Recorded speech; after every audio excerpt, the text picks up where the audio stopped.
Well, hello, everybody. This is Tim Green with Rattle Magazine. Welcome to Rattlecast number 94. Thanks so much for joining me. Today's guest is Kerrin McCadden, a longtime contributor. I'm a big fan of her work. Looking forward to talking to her in just a moment.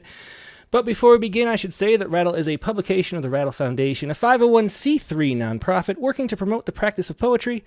We've been in continuous publication since 1995 and are unaffiliated with any other organization. We just do this because we love poetry. And I know you love poetry because you make this a big part of your week. It's probably the highlight of your week, I would say. It's definitely the highlight of mine. So if you would, please do click the like button. Make sure you're subscribed. Share this if you can.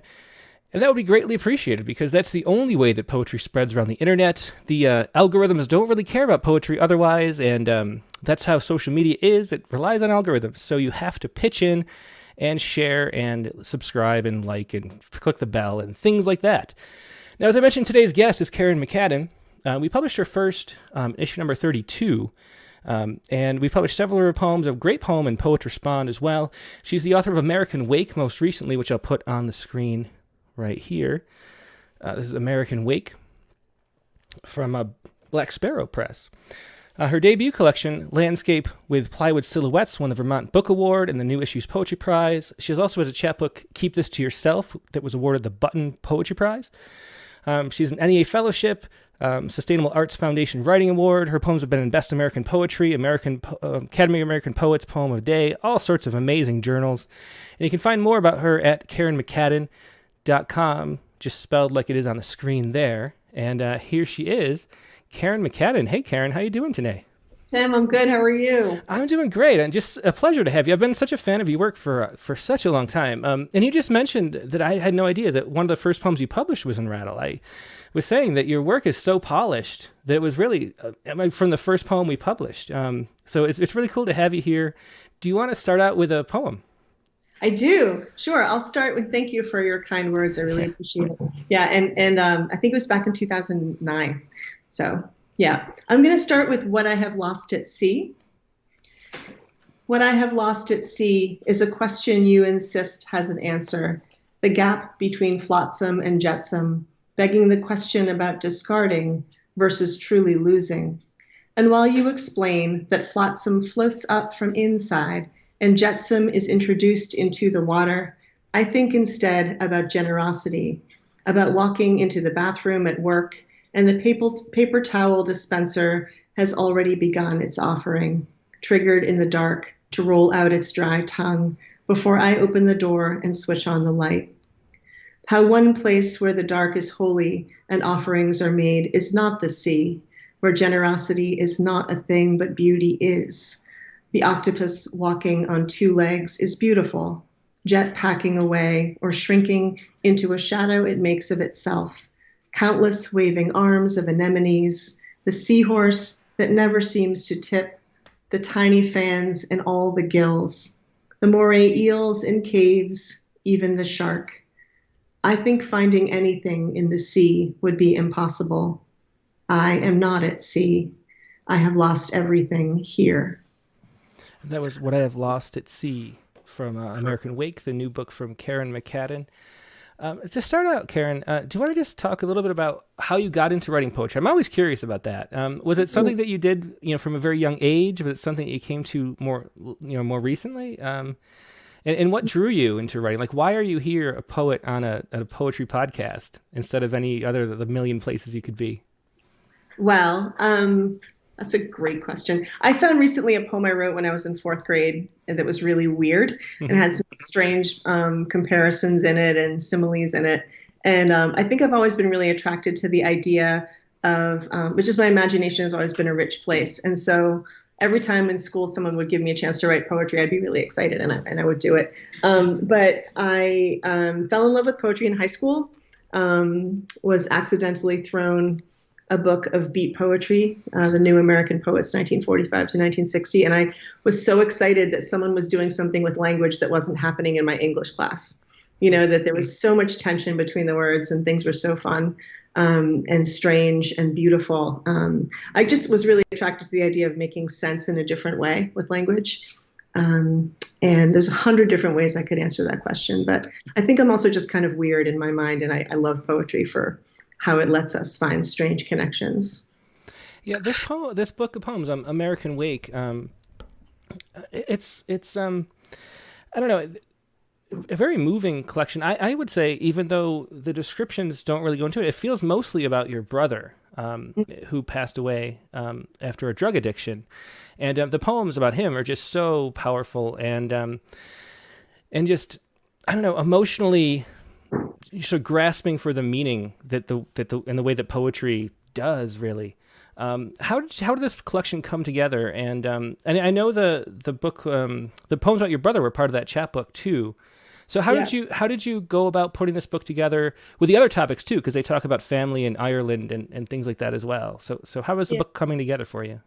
Well, it's an interesting that you would start with the story of my brother, because that comes last for me in putting the book together, by force of the fact that he died late in the process of putting the book together. I had been writing about him for many, many years. A lot of the poems about him dying happened long before he died, sort of as almost like, sounds morbid, but like a practice run, just like, what will it be like? Like, what if I lose him? What if I lose him?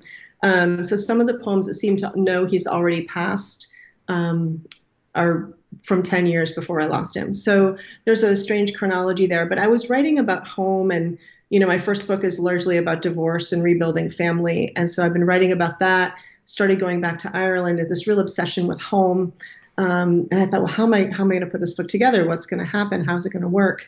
And then when my brother died, the poems that came really quickly, half of the chapbook were from before he died, and half were from a very quick period after I lost him. And I guess I really struggled with how to put it together, and then realized that the thread of home and the fractures of home was really my focus. Like, how does home get fractured? And then how do you move forward when home is fractured? How do you regain home, I think maybe is the question that I'm trying to answer. Yeah, that's a really good way to set the stage for some more poems. Do you want to read maybe two more? Sure. This poem is from page 25, Portrait of the Family as a Definition. Soon.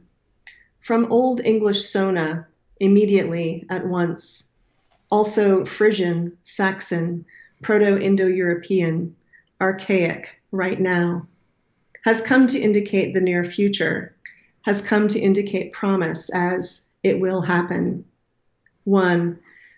Within a short period, at a time that is not long from now, as soon, said the magic 8-ball. The church bells ringing meant that another of his friends would be buried soon. Soon we will all sit down to dinner. Soon after the last time they gave him the money, he came clean. Who knew how soon he would grow old?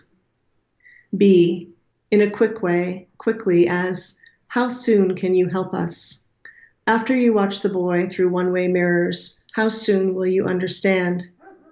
After dinner, we play with the Ouija board, but my brother is high and nods off soon, before we spell anything. How soon can you give him more money? I wish you'd told me sooner. It was too soon to know. C, in a short time after something happens, as the window has been broken and soon the thief steps in. When the brother is desperate, he says he needs food, and so, as soon as they can, the family gives him money. When the needle is inserted, soon the body tingles like sleep, and the brother nods off. How did it get so late so soon? 2.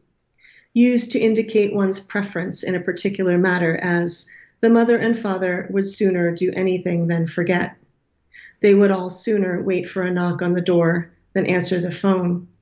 I'd just as soon forget. Synonyms: any minute now, before long, in a little while, presently.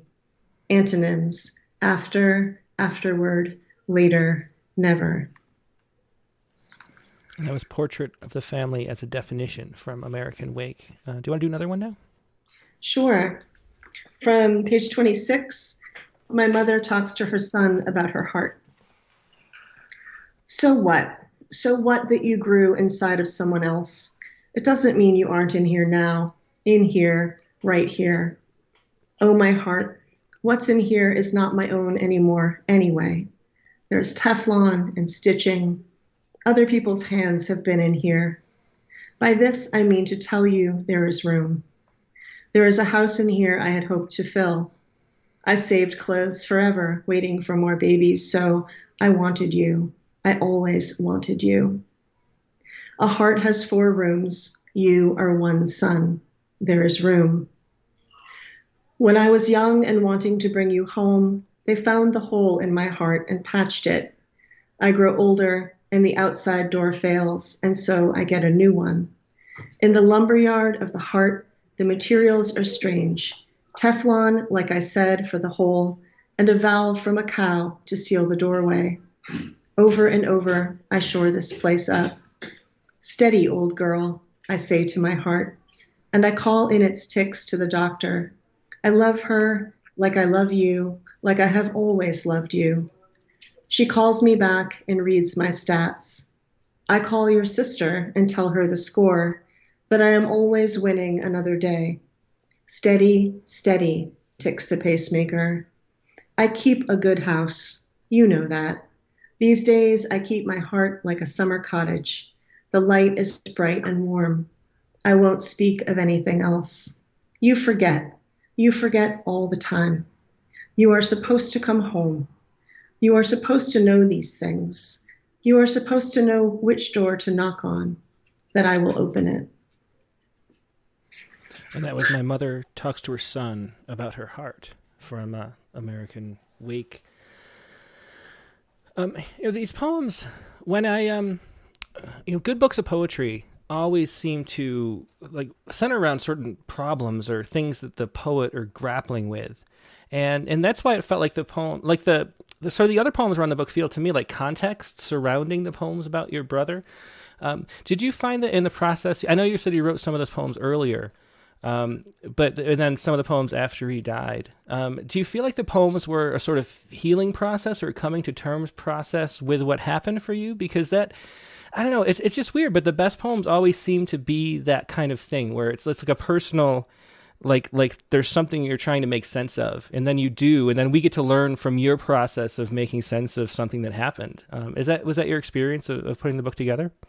Yeah, and also of writing it because this was a physical journey too. Part of the story of the book is bringing my brother's ashes back to Ireland, and he was adopted into my family. And part of what I did was I discovered he never knew where he was from in Ireland, but after he passed away, his half-sister found us and was able to give me resources so I could find where he was from. So part of the physical journey was to find how to bring him back home, in a literal DNA sense. And part of the answer to that question is none of the poems about losing him help me in any way. That's part of the answer. They are just difficult. And I wanted to tell other people. I wanted to sort of release the stigma and just tell the story. What is it like to be in a family where you lose someone like this? So I wanted to do something like that, but also the narrative of putting him to rest is, I think, what helps in the healing process. Mm-hmm. And I found myself toward the end of putting the book together, I wrote some new poems that were about that, finding that rest for him. So I think the short answer is yes, but it's complicated. Yeah. That makes a lot of sense. I should say that if anybody has any questions for Kerrin, please leave them in the chat windows on either Facebook or YouTube, and I'll pass them along as we go throughout the show. So I'm monitoring both those, but nothing on Twitter. So you have to leave them on Facebook or YouTube. What did your family think about writing poems about your brother? Was that an issue? Did they have they read the book, and what do they think? I mean, it must be a hard thing to even show them the book, right? Yeah. It took me a long time when I won the Button Poetry Prize. I don't know if I was even ready for the book yet, and I was like, oh no, oh no, now what? And it took me quite a long time to tell them and show them, and my family was pretty private, and I talked to my mom and dad about how a poet is in some ways a journalist, and I felt like I was being dishonest if I didn't write this story. And they, in the end, have been really happy and proud that, the poems are doing good work. But they're supportive. They're so supportive and so loving, and it's just the three of us now. So, yeah. And it's such an important topic too, because the opioid epidemic is like a real epidemic. I don't know if you know the numbers. I don't know off the top of my head, but maybe 80,000 a year or something die of Yeah, overdose, if I'm making it up. one of the poems I have has a statistic in it that it was 70,000. Mm-hmm. Yeah, and since fentanyl came in too, which just a tiny amount of that can be too much. It's just such an awful thing to be going on. Was your brother addicted for a very long time? It was sort of the culmination of a long period? Well, he had been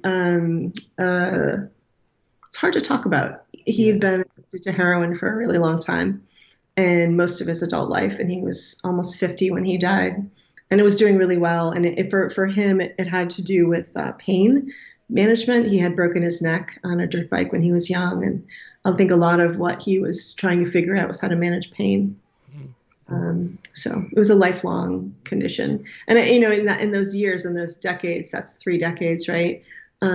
We were not yet as a culture ready to think of it as a disorder or as an illness. We were thinking of it as a behavior. So those were some tough years to have problems with substances. Yeah, for sure. And that's so often the case is that it's, prescribed at first, and then, the prescription runs out, and, it's not prescribed. And then you just look for something to make yourself feel like you can work and, move in the world. Mm-hmm. Yeah. Well, do you want to read a couple more poems? Sure. So I can jump around in the book if you want me to read more poems about him. Whatever you'd like. I don't want to stick to just that topic, because there is a lot more going on in the book than just that. But that was sort of the first thing that came up. So yeah. And just a silly question: are you okay with colorful language? Yeah, we can do anything we want here. There's a little button that says "Is this children appropriate?" and I push no. I just make sure. Okay, this is a poem inspired by. There's an illustration about the immigration, people emigrating actually from Ireland to the States, and how when they would leave on the boat, the people would be in just wait a second. How do I want to say this? People in the water up to their hips, waving goodbye to the boats, because you would never see the person again. So this poem is called "In the Harbor," and it's inspired by an illustration along those lines from the 1800s. I love the moment. This is on page 30. Sorry. In the harbor. I love the moment after buckling the seatbelt in a plane headed God knows where, anywhere. How I know there is no way to do laundry, dishes, or fix a leak. Everything all fuck it back behind me on the ground once I've lifted off. Which I think is almost, but also nothing like that moment after the Aquitania has started moving. But first the smaller boat in the harbor, which maybe I am on with them when time happens again, starts to move out to sea. Last night we drank all night like I was the new dead one. The stories told again and again like prayers. When we are out to sea, we look back to see faces ringing the shore like a fence. Those we love in up to their hips in waves, waving goodbye like mad. And that was "In the Harbor" from American Wake. And that's a good poem to ask something I was wanting to talk about a little bit, because your poems are so, and that's just a good example, that your poems are so concrete and full of image, and then you let yourself go to, so there's sort of this dreamy quality. Like you always know the situation of what's going on in the poems, like the subject matter, but then you let yourself like move in a way that's almost like dreamlike, where, you don't know exactly who the I is, and sort of the points of view shift and things like that, like they do in a dream. And it seems like it runs that way through all your poems, or at least all the poems I've read. Is that something that you're conscious of, that you, like, how do you approach writing a poem? Like, I don't know. It's hard to imagine how this gets written, because it's so like free, even though it's, ends up very concrete and image based and sort of shaped at the same time. So what is your writing process like to come up with this sort of style? I feel like that's the best question anyone's ever asked me, and I want to talk about it for like an hour. Well, go ahead. But I love the concrete, and I love things that feel gritty and palpable. I love scene, and I love language that feels old and just, I guess, palpable. And I am such a restless-minded person. And I love poems that make a shift that sends you somewhere. Like, wait a minute, where have we gone? Why are we here? How did that happen? And so in this poem, I was thinking about how much I love to travel. Like, I'll just specifically talk about this poem. I love to travel, and I literally love the moment, not literally, I actually love the moment where you put the seatbelt on in the plane, because anything you were worried about, like, really, it's just not possible. And I thought about in all these years I've been going back to Ireland and reconnecting with my family there and refinding them, actually, which is another story. I've been thinking about how permanent that moment was for people. Like, for me, it's a luxury. I can just be like, oh, I'm going to go, and then I'm going to come home, and then my stuff is going to be here. But for them, it was forever. You know, my grandparents came. That's actually my grandfather right there who came over. That's his immigration photo. He never was going to see his family again.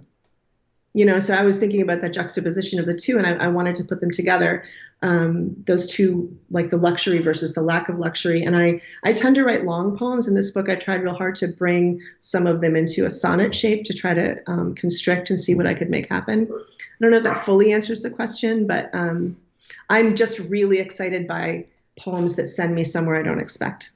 So is there a way that you like let yourself go as you're writing to be able to leap to new places? Because that seems like a thing that a lot of poets struggle with, you know, is just, you know, having like a destination in mind when they set out to write the poem and then writing to that instead of like taking all these side tours and shifting. Yeah, like I know what I want a poem to feel like, but I don't know where I want it to go. And I usually know where I want it to start. And I know some of the materials I want to use, but I try really hard not to know where I'm headed. Yeah. There might be some poets who think about, I'm going to end on this line. Like, I don't think I could ever do that. I know I might start with one and then let it fly away. But I guess, naturally, temperamentally, for me, I really like association. I'm a really associative thinker. As a teacher, I'm the same way. Like, I'll think I'm teaching one thing, and then all of a sudden I'm teaching something else. I'm like, oh, I guess this is what I was thinking about.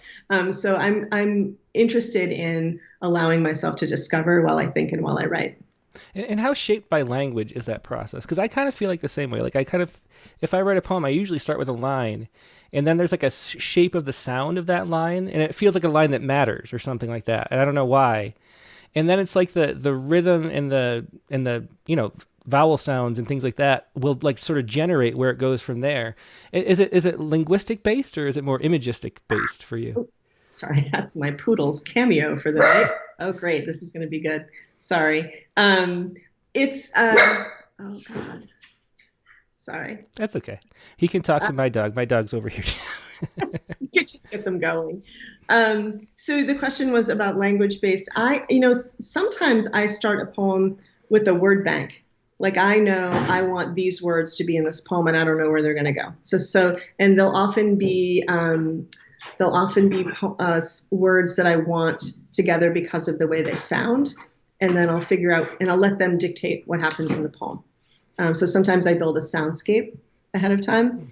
That's interesting. I never heard that before. What would a soundscape, like you just sort of have words, like a list of words on the page? Or that you're, interesting. I've never heard that before. Sometimes it's even like as silly as, I want to have this, this, and this in a poem together and see what happens. Like, there's a poem in this book called Awake that I started writing based on using the language of playing the game of marbles, little kids playing the game of marbles, but then I kicked a lot of the language back out again. And it was really driven by language. And then there's another poem in here about my brother where I used an exercise that Robert Pinsky talks about, where you find words backwards inside other words, and then you build like soundscapes from, you have a word that goes forward, and then you find words going the other direction inside the words, and you build a word bank, and there's an image that came from that started that whole poem. Like, it just was an exercise. So I love sound and language and play. And so I think I'm going really far afield of your question at this point.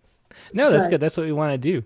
Yeah. And Jimmy Pappas, you might know him because he's a New England poet.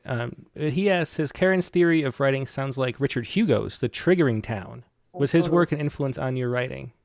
So that's a great question. The first person I worked with as a mentor was Ellen Bryant Voigt, who talked to us about triggering town, and the idea of like your poem can't just be the thing that triggers it, because then it's a sketch, but it needs to develop a subject. So that's one of my earliest lessons as a poet, and I think about it a lot.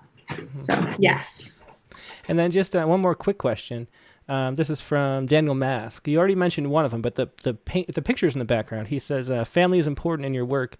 What do the pictures that are behind you mean to you? So we already know the one is your grandfather. Yeah. Are the other ones meaningful?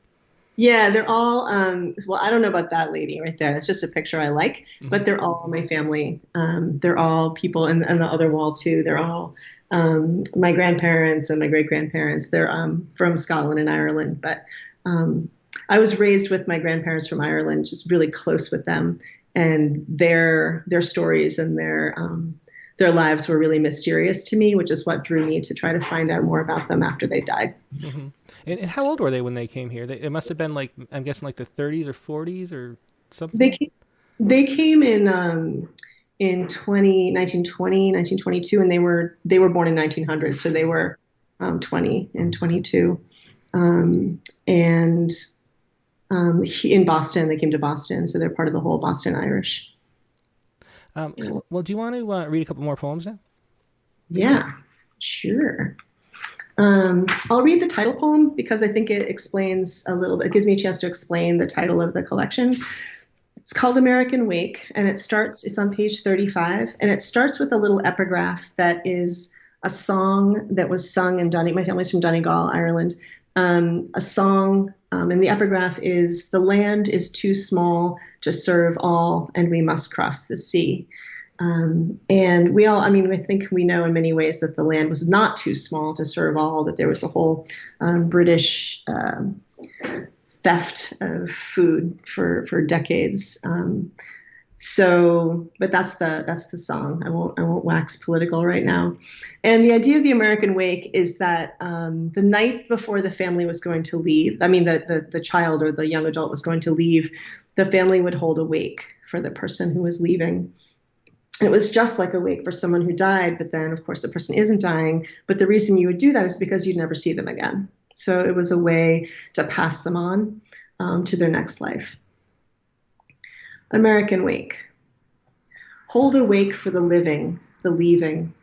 Stop the clocks and turn the mirrors. Tell stories. Smoke and eat and drink. It was never a question of whether they'd leave, but when. Play games to pass the time, not to check that the dead are dead, but to lift a lesser God. Tell what you've heard about the new world. Later, all you will be able to tell is what you remember. Let the keener loose on the night. Let the house wail. Sing the songs. Let pipes keep evil at bay. Square off with your child and dance. Let the neighbors whose baby was born with a call lend it, a charm against drowning.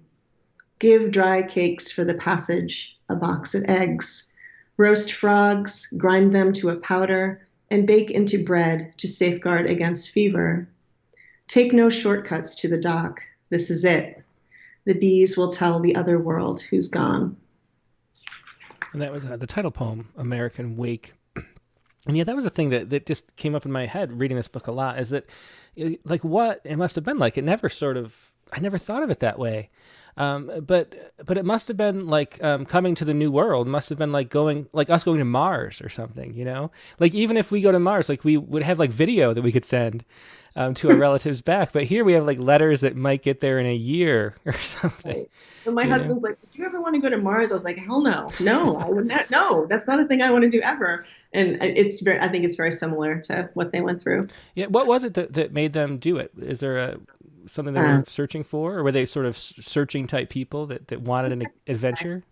It was all economics for all of them. It was how many people could you have on the farm? How many people could the farm support? Or opportunity, looking for opportunity. And the opportunity ended up looking like my grandfather, they never drove. So he would carry his ladders on the city bus and go paint people's houses and work on the docks. And he was a longshoreman and a rigger. And my grandmother was a domestic servant. So they came here for opportunity. And I think, in many ways they found it, of course, because I'm here and we did okay, but yeah, they were looking for a way to make a living, and I think often to send money home because people were so poor. Yeah. Did they have any Yeah. regrets about doing it that they expressed to you, or? No, so I mean, I can't even answer that question because my grandmother died when I was 18 or 19, and I would always ask her about what it was like over there, and she wouldn't tell me. She wouldn't talk about it. I don't know, and that's part of what sent me. I spent my whole adult life not knowing if we had any family over there, and then when the internet happened, I was able to find my family through the fact that I have a different last name. It's an uncommon last name, so now I'm very close with cousins over there, and that's why I go over. But they didn't. I think that's why I sought it out because I couldn't. No, they wouldn't tell me. Mm-hmm. Do you want to read another poem? Yeah, sure. Okay. I want to read. What do I want to read? What do I want to read?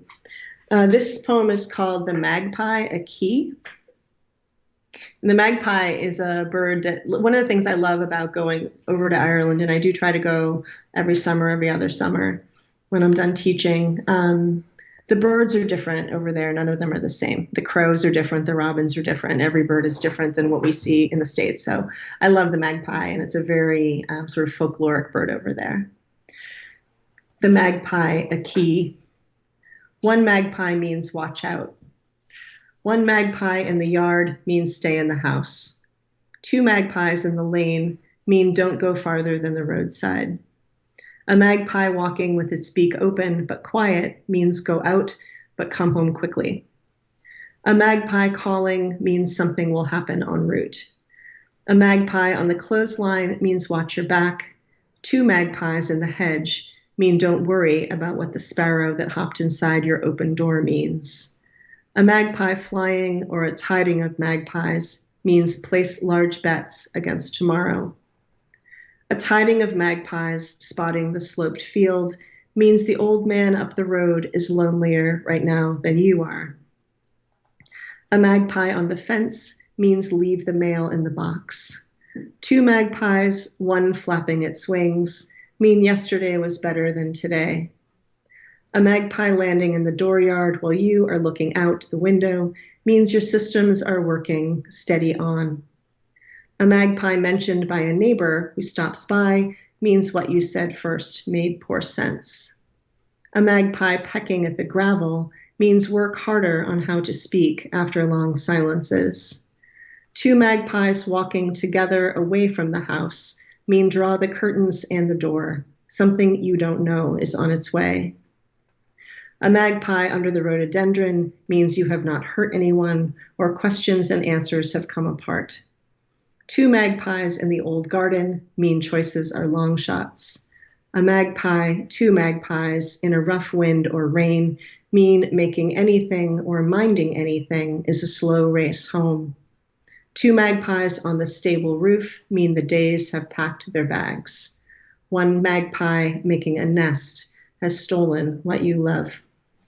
And that was Magpie, the Magpie, a key. Yeah. From American Wake. I don't know if you were planning on reading the Street View poem, which kind of addresses it, but I was wondering if, like what triggered wanting to go back? Was there something that like all of a sudden made you want to like find your roots in Ireland, or was it just something that you always had in the back of your mind? And then how did you actually go about finding your family there? I always wanted to know, and I've always been a stubborn kid, and it didn't sit well with me that my grandmother would always tell me, "Wish, twist your leather," when I would ask questions. And the first time, so I found my cousin Mike Mulligan on the internet by searching for the name McCadden back in, I don't know, somewhere when the internet was beginning, and he and I made friends. He was my third cousin once removed and a genealogy buff. Oh. So eventually his sister invited us over for her wedding about 10 years ago. And so that was the first time I went over, was 10 years ago. And we went over, and that's sort of the boots on the ground way that I was able to go back, is the wedding invitation. And then I met my father's first cousin who lives on my grandfather's farm. So when I go back now, I stay with him. on my grandfather's farm where he was raised. It's pretty stunning. It's a pretty stunning experience. The old house is ruined now, but and then I have made a network of friends with my second cousins. And And how often have you been back there? How many times? I want to say 5. And do you plan on like staying there for a long period, like retiring there or anything like that, or do you think you'll stay in the States? I always think about, I was threatened to someday buy a little house over there, a little tiny joint over there that I can go stay in. But I do try to go for 3 weeks when I go, 2, 3 weeks. And one summer I brought my son, we went for 5 weeks. So I try to go for long enough that I feel bored. You know what I mean? Like in a good way. Like, I don't know what I'm going to do today and it doesn't matter.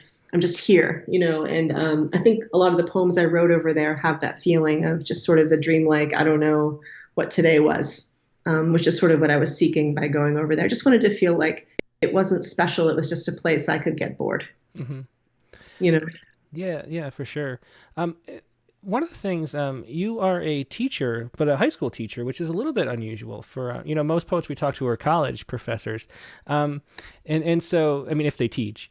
And is there, like, what drew you to teaching high school versus college? And do you think there's a difference? Like, I mean, I know you haven't taught in college, so you don't, know what the comparison is, but what do you think of teaching high school versus teaching college? I assume it's English that you teach, right? Yeah, I teach English and creative writing. So I've been teaching high school English since I started working, basically. It was my first career. So when I was 26, I started teaching. So it was the first thing I did, and it was before I was working seriously as a poet. I didn't know back then when I was in college, we didn't have creative writing programs. You could study poetry and try to figure it out. So I tried to figure it out. It took me a long time. So I didn't start publishing and seriously working in the world as a poet until I was working in private until I was about 40. So it was a kind of a late game change for me. But I'd been writing since I was a kid. So teaching high school is the one thing I love about teaching creative writing in high school. And next year I'm teaching at a technical high school, so it's a whole different ball game for me. What I love is how imaginative and ready kids are they're just ready to be surprised. And they're ready to like, okay, I'll do this weird language experiment with you without any kind of, and I'm not saying anything about teaching college. I don't really know, but there's a naivete that's beautiful and fun with high school kids. Yeah, I've done like teach in the school type programs with writers in the schools. I guess it's called that Red Hen Press used to run. And the kids would get so excited that it was a creative writing time. And like, Mr. Green is here. It was amazing to see that they loved that aspect. If you're the teacher the whole time, do they still have that, like when you transition from reading, a reading phase to a creative phase, do they get that excited about it? Well, I mean, I think so. And I often, I'm not very good at I don't like formulaic writing. And so I always try to find a way that if I have to teach something formulaic, give it an edge that's fun for kids. So kids get so much formulaic writing instruction. It's just, I think it's really sad. I could, for sure. That whole like 5 paragraph essay thing, which just throw it out the window. I don't know what I don't know what that is. Yeah, I hate that. So I do everything I can to try to show. There's so many other ways to teach writing fluency than put this sentence here and then put this thing in this sentence in this way. I don't know. Well, do you want to read another poem? Do you know how many we've read so far? I don't know. I kind of lost track. Was it like 5? I don't know about that. I just been poking around backwards in the book now. We have about 20 minutes left, though, I think. Is that right? Yeah, exactly. Yeah. I would like to read, I guess I have maybe 3 poems I'd love to read. Yeah, that's perfect. What happens after that? Okay. This is called Planetarium. And these last 3 I have organized are about my brother. Planetarium. I roamed the antique shops in town to outfit our new house, bringing home 2 flying saucers. I'm sorry, I'm going to start again. It's on page 80. I got there. Okay, got it. Planetarium. I roamed the antique shops in town to outfit our new house, bringing home 2 flying saucer lamps, a silver bracelet with a blank field for a name, and a vintage Nova Home planetarium to surprise you, thinking you would be someone who had one as a boy, and set it on the dresser in our bedroom, giddy to show you. I unpack a few boxes, poking around the house like an adventurer who doesn't believe in booby traps. My mother calls to say my brother has overdosed and is gone.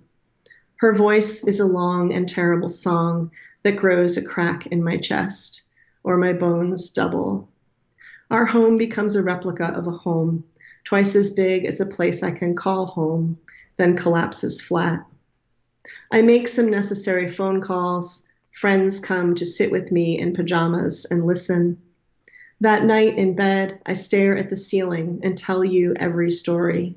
I walk you back with me. I expand too. I want to know where he is, really, where. I have asked so many times now, where is gone? You get up as if to go to the bathroom or some other mundane, dark of night, glass of water chore, and I think, no, not now. But you turn on the planetarium and light up the sky so I can see where he is. That was Planetarium from American Wake.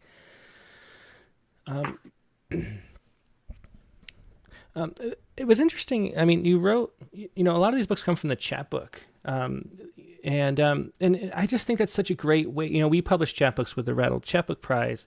And I love that idea of because there's several themes that run through this book. And it seems like you picked out one of the major themes and then put it into a chapbook first. And then the book is sort of like an expansion around that theme.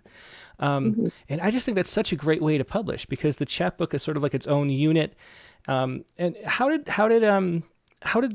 finding a publisher for this book go? Was there any, do you think the chapbook helped publishing this book and finding a home for it? Or was it like a hindrance because a bunch of poems were already in a chapbook? I always wonder how presses feel about that.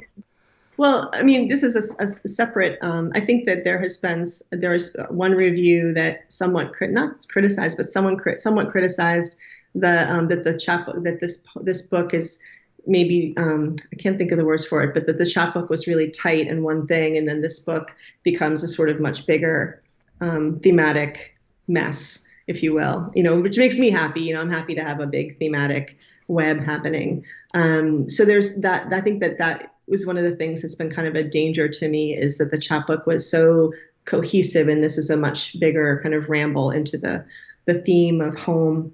How I found a publisher for this press is that Josh Bodwell, who's bringing Black Sparrow back, asked me for my next book. He said, "What have you got? And will you send it to me?" And I said, "Yes." So I did. Did you know him ahead of time, or did he find you through the chapbook? Or yeah. Known each other ahead of time. Yeah. And to talk a little bit about just what Black Sparrow Press is doing, because you mentioned he's bringing Black Sparrow Press back, and it's a press with such a great legacy. What do you know about what's going on with Black Sparrow now? Well, it's on fire, really. Josh is he's the consummate. What's the word I want to even say about Josh? He's probably even watching. Hi, Josh. He's just the consummate professional in publishing, and he's got so much great energy and momentum that he's just bringing it back. And I know that Josh is a great collector of Black Sparrow books. He always was, and is just incredibly invested in the identity of the press. Yeah, well, it's great to see because it's a wonderful book and really well put together too. Before we move on to something new, Richard Westheimer asked about this last poem, Planetarium. He says, did you know the Planetarium poem was going to include your brother's death when you started writing it? Mm-hmm. Yeah. Yeah, it's one of those. So quite often, I don't. What do I want to say? I often don't write narrative poems. It's not something I. There's always a lot of narrative in my work, but this one is exactly. I think I wrote it the next day. And it was, no, not the next day. It was a little bit later than that, but no, I knew that it was going to be in there. Yeah. Well, do you want to read the next of the poems? Yeah. This is called Losing. It's on page 82. My brother is lost. I can't find my brother. I say it over again when I lost my brother. A back road I knew once and now can't find. A specific wave on John's pond. The last one we saw there, the blue-lipped sleep of overdose. He goes from one office to the next, and no one will return my calls. One day he was somewhere, I know he must have been. The difference in weight between alive and dead. Do the old experiment again. Weigh the escaped soul. Let it have gone somewhere. Let it have packed one bag. Is my brother any amount of atoms at all, fending for themselves? If I keep saying, I have lost my brother, is there a corollary? Do I make wayfinding? A compass, a geocache, a crashed plane on his island, his black box full of laughter? Every next syllable said by everyone is my brother. Silent mouths, these are where dead brothers live. I keep a jar of nails like a bouquet of denial. Life ends with us finding leaves underfoot, fend for ourselves, I'm saying. There is music everywhere. There must be a bit of his breath left. Put the needle in the track again. My brother somewhere knows the tune. That was Losing from American Wake by Kerrin McCadden. I want to talk a little bit about just your philosophy for what poetry is. I was looking at an interview you did, and you mentioned that you, how did you phrase it? You said that poets talk to themselves. And so what do you think that is? Because there is like a kind of intimacy that we're sort of after as readers of poetry. I think that's really the thing that we are. It's almost like the voice in your head is speaking to the voice in my head. And so we're sort of communicating on that level. So how do you think, like, what do you think the poet's job is? And how do you, and how is it talking to yourself play into that? Well, I mean, I think one of the jobs of the poet is to write what I would call secular prayers. You know, we are trying to name and understand the world and know the world and wonder about the world. And poets are working at trying to create, I was raised as a kid in church, and in the Catholic Church. It was the first place I'd ever seen formal language. And I feel like we are trying to formalize questions of who we are and where we come from and what it's all for. So that's sort of what I think the job of the poet is. But the job of the poet is to talk to themselves, because we write alone. You know, we sit in our screen room and we look at a tree and we, look at a wall. We do whatever we do, but we're usually alone. And we talk to ourselves for other people, I think. We try to ask these questions and formulate knots of understanding that other people can be like, oh yeah, okay. Not a very eloquent way of putting that. Oh yeah, okay. But I mean, that moment, I think, is what we're after. Yeah, for sure. And what is your process like? Like, how do you get into that space where you're sort of engaging with yourself on that level? Do you write every day? Do you have a routine? Or is it just when you can find time? Or do you write mostly in the summer like some teachers do? You mean like when there's not a pandemic? Is that? Yeah, exactly. I guess now it doesn't really matter, huh? You're like, I don't know. This hasn't been a great year for me for writing. I was mostly doing editorial work anyway for the book. But, my process is I wait to be taken. I try to write all the time. I try to always, in my best life when I'm not in a pandemic year, I always have a poem that's coming, and then I'll try to forget it. I'll let that go. And then whatever kind of persists in staying in my mind, I'll start to work with. And I'll try to get a sense of like what I want it to feel like, what I want it to be shaped like. Is there a project I have? Like, do I want to try a certain kind of poem? But it's often play-based for me, and it sounds frivolous. I don't mean it in a frivolous way, but just sort of keeping open to discovery, what's going to come. Yeah, I think play is really central to what we're all doing. We're playing with language, and that's where discovery comes from. I think play is the most important aspect, and why, like you mentioned, how open that your students are being in high school, and even younger. I mean, with the Rattle Young Poets anthology, it's the kids that are like in elementary school or like early middle school before they get really self-conscious who come up with the most interesting, like different ways to look at the world. So play is like, really, I think almost it's like poets have to find a way to get back to play, I think, where language is fun again. Do you ever feel like, once you publish books and win awards and things, does poetry ever start to feel a little too serious or something like that? Like the publication aspect, does that ever sort of creep into your head, that someone's going to be reading this and it's more than it used to be? No, not really. Like I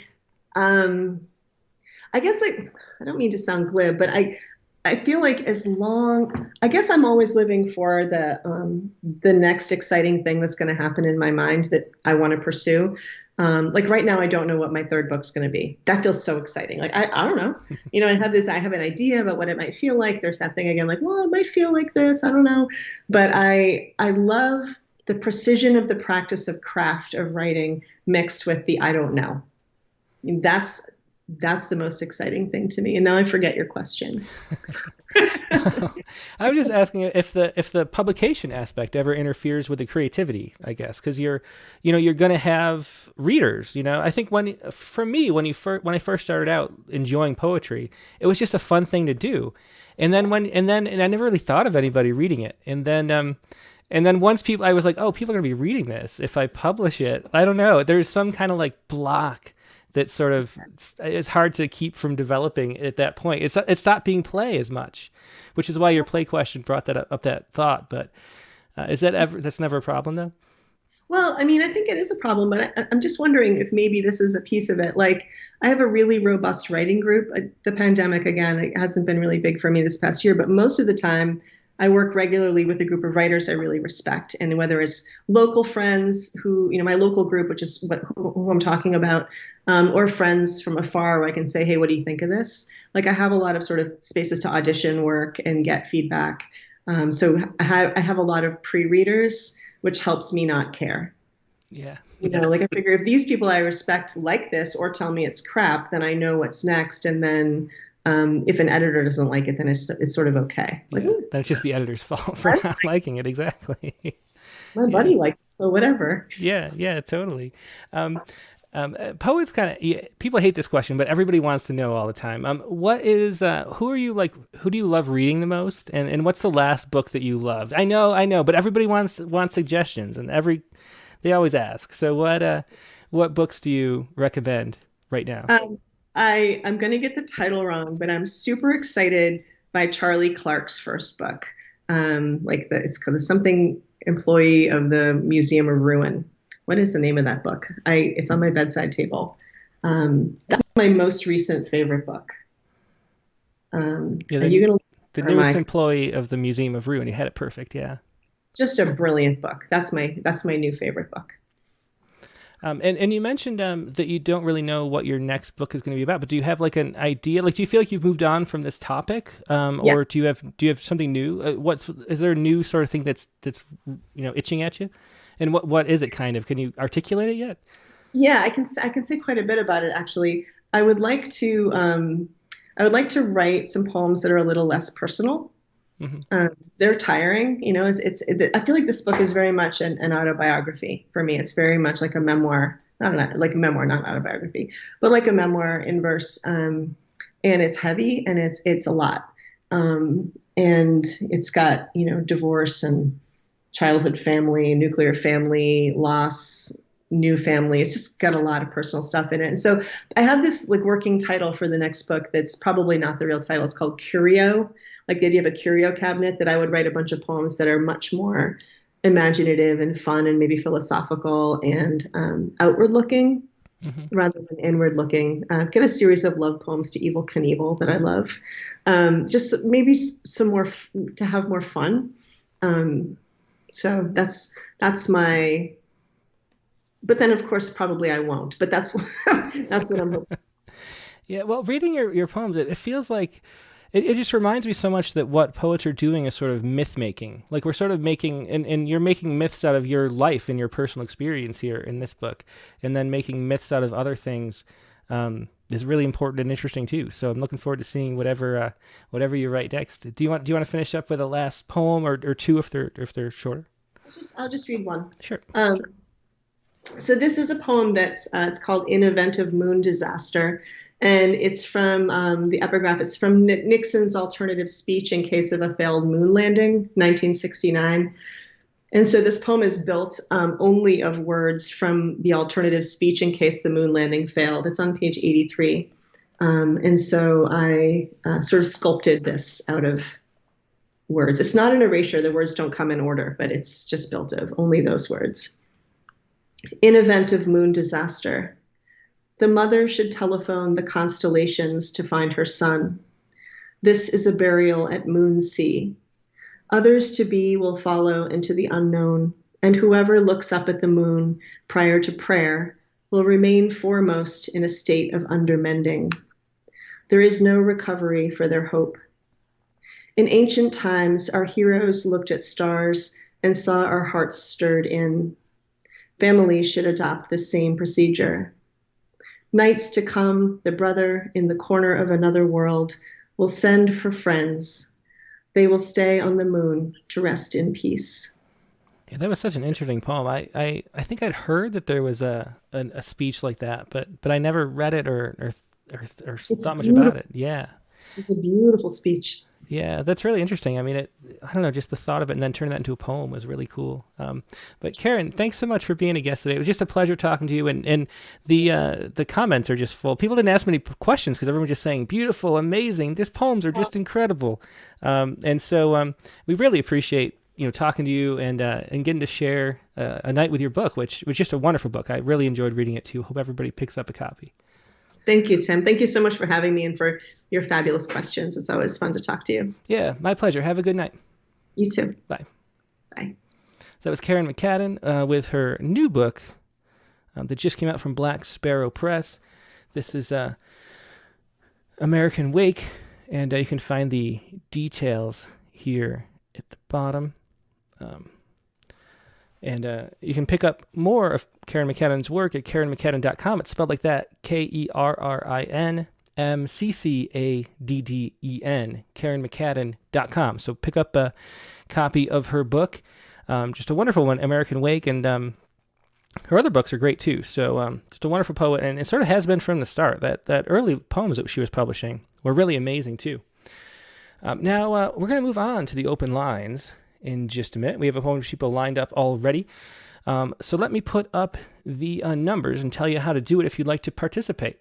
Let me get rid of that first. So how you do it if you'd like to share a poem, it can be anything. We have a prompt, and the prompt was to use the random button on Wikipedia to write a poem. So write a poem based on something from the random button on Wikipedia, a random article. If you have one of those, you can share it, but you can share anything you'd like. You can share just whatever. And if you publish something recently, if you have a news poem that we didn't get to at Poets Respond Live on Sunday, you can share that as well. The number, or first thing though, is email it to openmic@rattle.com. That's openmic@rattle.com. And then pick one or the other. There's either video or phone. If you'd like to video, it's over Skype, the Skype app, which is free. Just type in Rattle Poetry into the search bar. I'll come right up. That's Rattle Poetry, all one word. Just wave and say hi, you'd like to read a poem, and that will put you on my list here. The phone number, though, if you'd like to call in by phone, is 818-850-7727. That's 818-850-7727. Just let it ring a few times, hang up, and I'll call you back when it's your turn. That's how you get in line. And but don't forget to send your poem to openmic@rattle.com first. Now, next week's guest in the Rattlecast, we're switching to our new format starting Sunday. And here is how it's going to work. This is an early show. There's going to be sort of two versions. Most shows are going to be at the same time. But the early show is going to be at 12 p.m. Eastern Time. But then Poets Respond Live is going to start a half hour ahead of time. So we're going to do a half an hour of Poets Respond Live. We will talk to the poet that we published, hopefully, or two. Then we'll do a couple of open lines calls. Then we'll switch over to the guest for that week. And then talk to them for an hour. And then we'll open the lines up completely after that. So it's Poets Respond Live, hour of guest, open lines after that. Usually it's going to be at the regular Tuesday time. It's going to be at 9 p.m. Eastern Time, 6 a.m. Pacific, but actually Poets Respond starting at 5:30 is like a pre-show. So 5:30 Pacific, 8:30 Eastern. If you can follow all that, you will. I know you'll figure it out. But that's how we're going to do it. And then I'm going to condense the show down a little bit for the podcast version and make sure it's under 2 hours. And I'll filter out based on best audio quality and mixing the poems up and things like that. So I'll keep it under a 2-hour podcast. Make it a little better listening experience if some of the poem connections aren't very good, the technical end of it. And so to make it a little bit better podcast, it'll get Poets Respond on the podcast. And I think that'll be even cooler than it already is. And it's already amazing. So that'll be a lot of fun. But the first episode's that early one because the guest, Supriya Kaur Dhaliwal, is in India. And so she can't do the later time. So people on the eastern side of the world will be this time. Anyway, we will come back in just a moment with open lines. I'm going to stand up and stretch and get that all prepared. And we'll be right back. Looking forward to talking to you again and seeing your poems in a minute.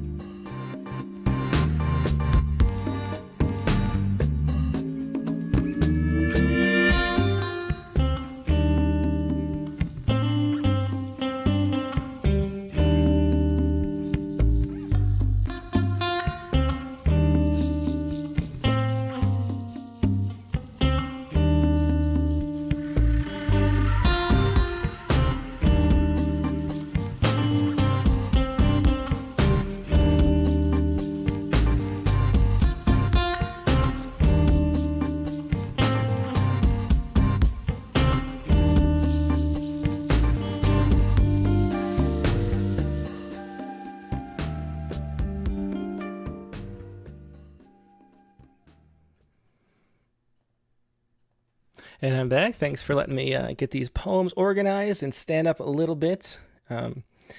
Always helps a lot, and you can stand up and stretch out too, because this is going to be a fun show of open lines. Now, as I mentioned, the prompt for this week was use the random article option on Wikipedia. Go to wikipedia.com and click the random article link on the left-hand side of the page and write a poem based on your results. Feel free to click a few times to find one that speaks to you. So I went to the random button. Actually, let me, I'll pull this up so you can see the pictures too, if I can. Let's see. What was it called? It was called, oh yeah, that's right. So when it came up for me, what came up was the Liberty Green Historic District. So Liberty Green, we don't have to look it up for everybody, but if you want to, we can totally look it up. Let's see. Historic, man. Okay, there we go. So this is what came up for me, and you can see that's the Liberty Green Historic District in Clinton, Connecticut, and then they have this interesting thing, which is a time capsule. And so I learned all about the history. That just Wikipedia is so fascinating. I mean, I know more about this tiny little square in Clinton, Connecticut, than I know about the downtown in my town that I live in right now. I know the whole history of this place. And this is the poem I wrote just using the facts from the Wikipedia page. So now I'm an expert in the Liberty Green Historic District in Clinton, Connecticut. And here's the poem. Liberty Green Historic District, Clinton, Connecticut. The green is empty. The black branches ringing the road are empty. The oldest white oak is finally empty of its dangerous limbs. The blue blur of a boy on his bike is full of his own wind, racing a shadow over the empty walk. Even the walkway is empty of chalk. A small cannon sleeps on its stone pedestal, empty since the War of 1812. Still, it guards its trash can, empty of trash. Soon, the boy and the bike will cross over Liberty Street, and only the time capsule will be full of God knows what the third-grade class of 1976 buried there, a present to the present from the past, always 6 feet under the grass. That is my little poem for Liberty Green Historic District, a tiny little triangular-shaped grassy lawn that was recently trimmed because the largest oak, which planted in 1847, was trimmed for the first time. So that was my poem. And now Megan came up with this. She has a picture here. This is her random Wikipedia page. It was the artist Rachel Feinstein. And Megan says, I had never heard of her despite her renown, but when I looked into her art, I became an instant fan. My poem is about her work, The Shack, above. So this is The Shack. And if you're listening after the fact, of course, you can go to YouTube or Facebook or whatever and see this picture. But this is a sculpture of like rainbow stairs going into a mirror castle. This is a fascinating sculpture here. And this is Megan's poem, which I haven't even looked at yet. The princess dreams the door is a mirror. When the forest spits her out like a divine thorn, she always lands at the mouth of a shack, which is also a palace. Two sides of the same coin, like her golden hair shining against the filth of her rags. The figure that greets her is a witch, no, a queen. It halts or beckons as she turns side to side on her silk spiked pillow. The steps of the entrance are crooked candy, and though all the creatures moan at her to stop, she has to climb them. A princess must follow the plot's hooked finger, whether it drips with gold or swallows her whole. When the door is a mirror, there's only one place to go, in. And that is Megan's ekphrastic poem based on a random Wikipedia page. The artist Rachel Feinstein, in this piece, The Shack. Such a fascinating sculpture there. Now let's see what you have for the open lines. God, I don't even know where to start. The whole big list. Let's see. Oh, Caitlin was the first one, and she has to leave soon. So let's get to Caitlin first. Caitlin Bucksbaum.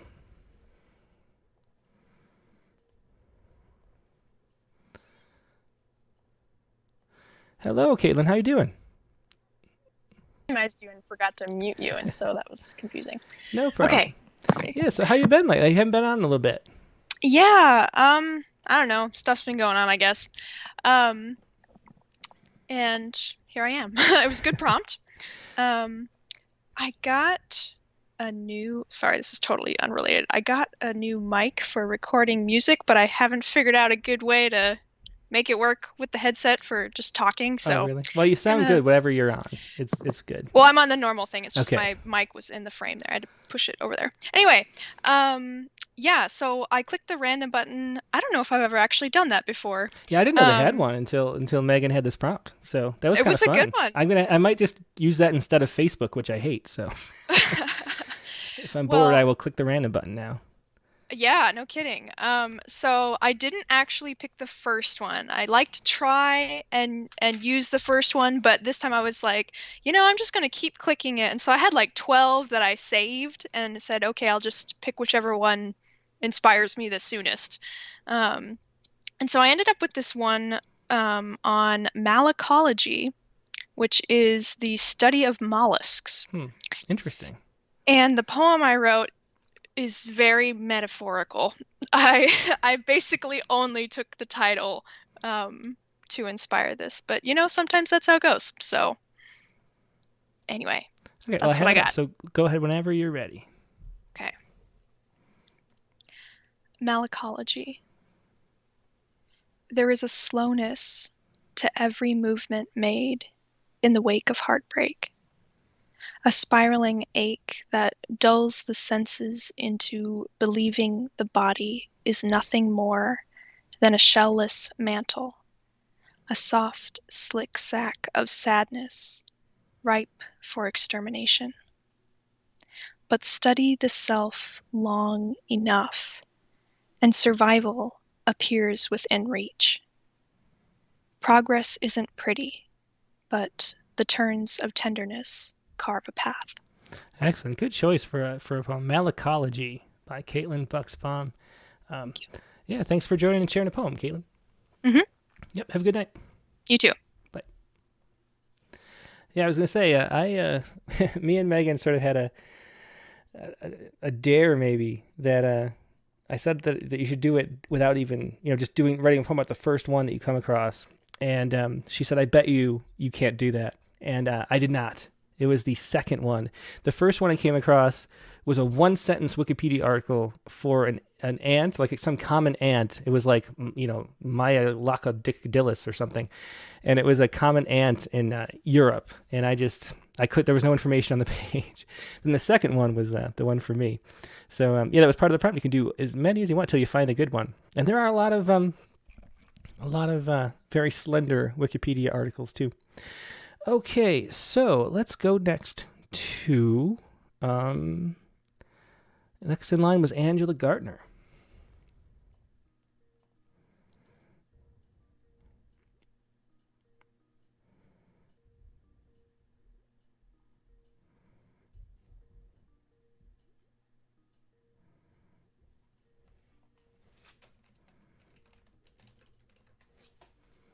Landon is not picking up. Maybe we'll swing back around to Angela in a little bit. Let's go instead next to Nate Jacob.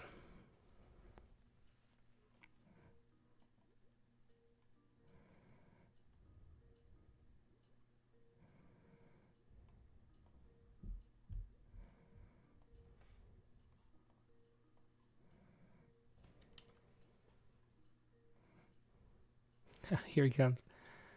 Hey, Tim. Actually, this is Nate Jacob. Yeah, Nate Jacob. How you doing? Oh, did I say Jacobs? I'm sorry. No, it's fine. You're fine. I hear myself in the background, so mute that. Okay. So what do you have for us? I don't know if you want to come in on video or not. You're just in audio, which is fine too. If you didn't want to come in. Let me see here. It's a camera button between hang up and mute. Okay, am I on? You are not on yet. Wait a minute. Let me see. Not what did I just do? Are you there? Ah, there you are. Okay. So we figured whatever happened. That was weird. That's never happened before. You it said that you were calling me. I don't understand that, but I answered and then your video appeared. So, oh no, but now we don't have audio. I'm going to hang up and call you back because something got messed up with that. Yeah, it was like a video call or an audio only, and then it switched to video like separately. Let's try it again.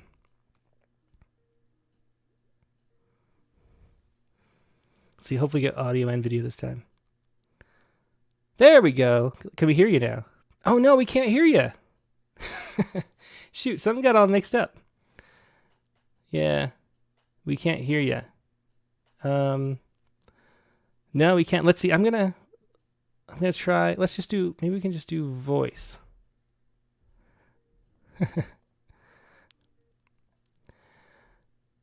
Are you there now? Oh, we still got no sound. I'm just gonna have to. Unless you want to call in by phone. Do you want to call in by phone? Yeah. It's 818-850-7727 if you want to call by phone. I don't know. I think I'm going to have to read the poem for him. Sorry, Nate. Yeah, I think I'll just have to read it. It wasn't working. I don't know. Rowing Across the Atlantic is the poem that Nate has for us. And here it is. I'll put it up on this here screen. Get back to here.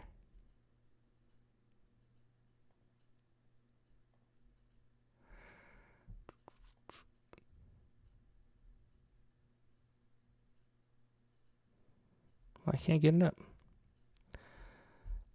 Oh, there it is. Okay. Rowing Across the Atlantic. And this is Nate Jacobs' poem. Is there a link? He didn't include a link to what the article was, but someone rowed across the Atlantic, so let's find out about it. Rowing Across the Atlantic. It's a little bigger too.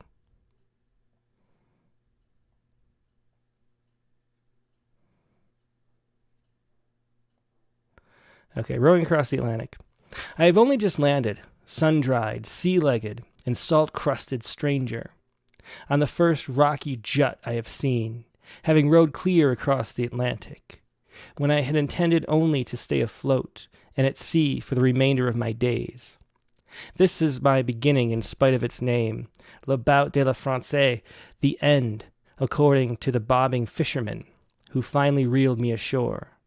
When at last my oars had splashed away, fallen from my frozen grip hands after so many weeks and months, heaving and hoeing in search of you, a slow but ever-widening wake streaming out behind me into sunsets and rises from the horizon to horizon, marking the limits of my hope. You had to let go of the oars much earlier, then let go of the side of the boat, because sinking with the Titanic had long been a dream of yours, something you told me furtively, only once the icebergs came into view. So dressed in our finest, we set out for the ship, on which you would never be a passenger.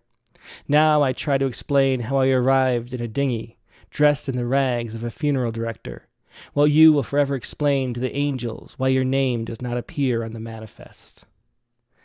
And that was Nate Jacob with a a poem, Rowing Across the Atlantic, which you can imagine what the Wikipedia article was for that. Excellent poem, and it was fun to read. And sorry we couldn't get you reading it yourself, but happy to be able to read it for you. Thanks for sharing that. Now, let's see. Next up, we will go to... let's do Brent Stauffer next.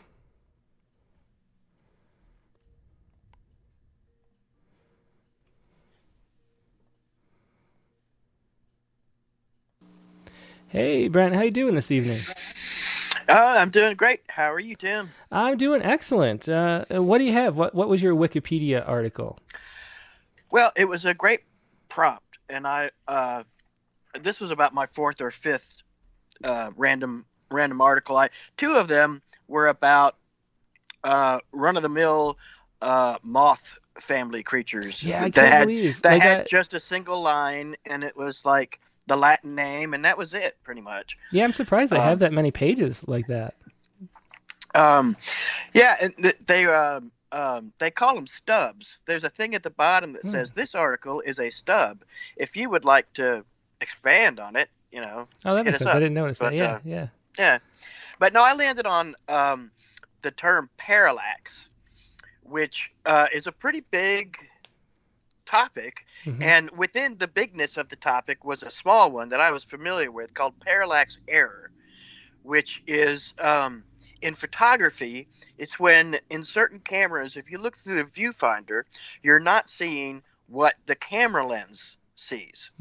It's because of the angle, the line of sight is slightly different. Yeah. And so this has resulted in many headless photographs over the years.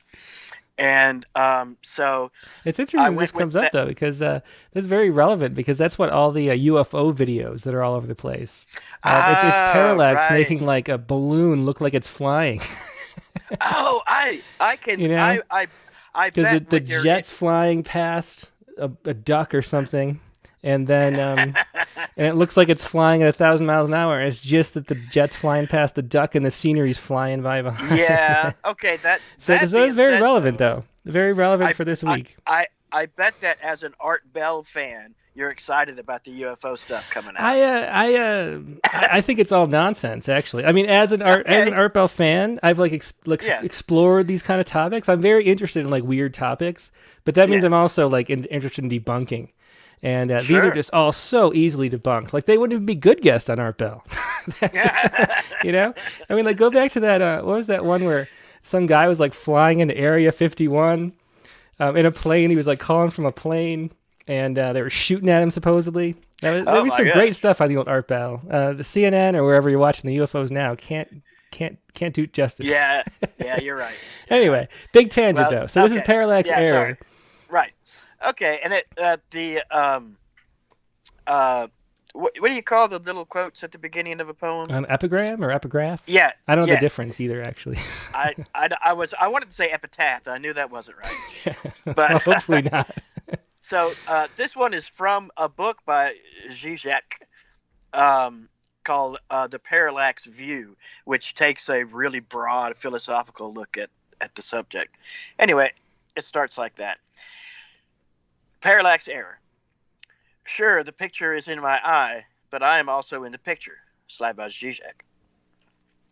Years ago, according to the cold camera lens, you were headless as a horseman, dancing a jig on the lip of the Grand Canyon, pale, thin arms akimbo. As a mortal witness, though, I can report seeing your red lips parted wide with a laugh, and your hair blossoming behind your head like black fireworks. Oh, that's great. I love that poem. Thanks so much for sharing that, Brent. Yeah, thanks a lot, Tim. Great prompt, great show.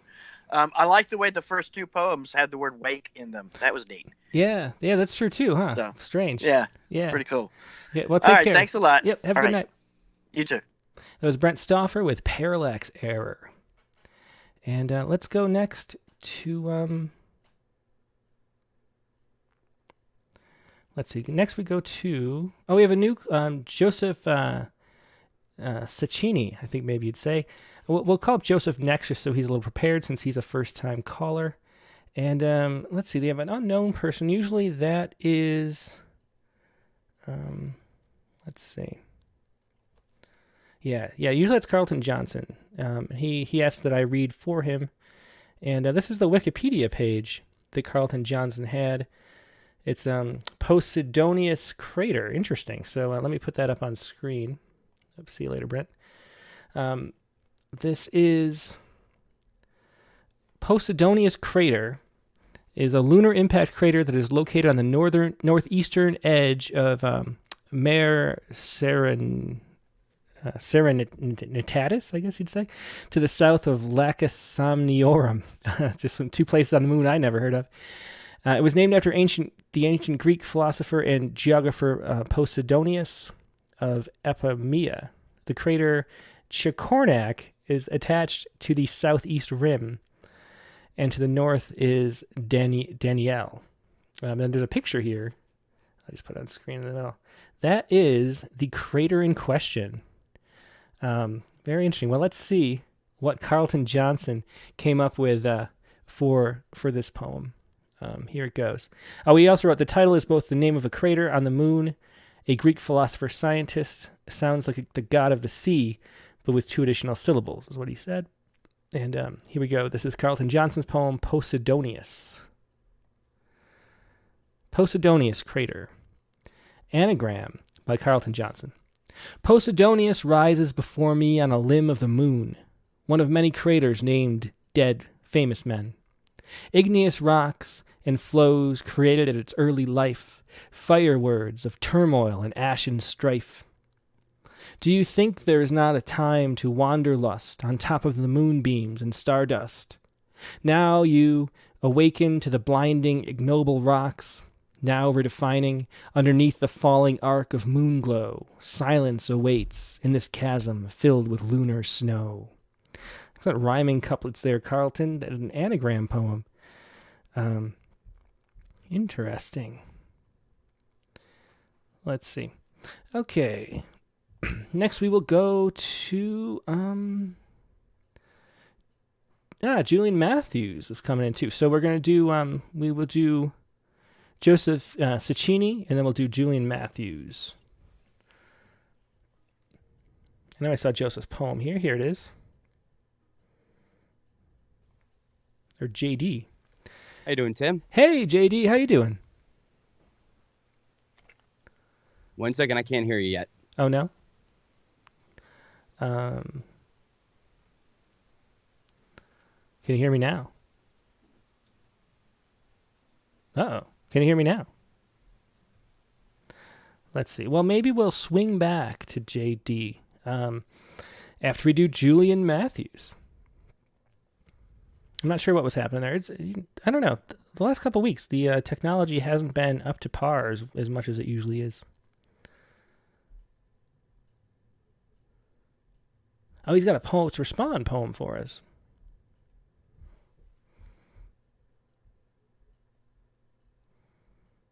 Okay, we'll circle back around to Julian Matthews.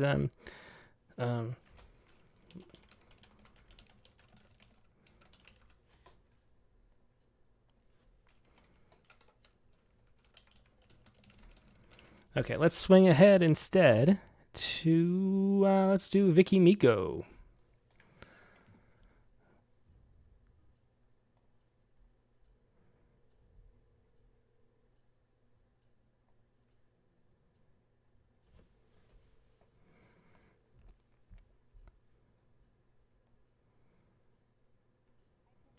Hey, Vicky, how you doing? I'm doing good. It's great to hear from you. Yeah. So, what do you want to share tonight? Well, this last prompt of the Wikipedia random poem, these have been wonderful. But I'm going to do my response to a famous poem. Uh-huh. That was a couple weeks ago. Yeah. If that's okay. Yeah, no problem. What poem did you pick? The poem is Ego Tripping, There May Be a Reason Why by Nikki Giovanni. Mm-hmm.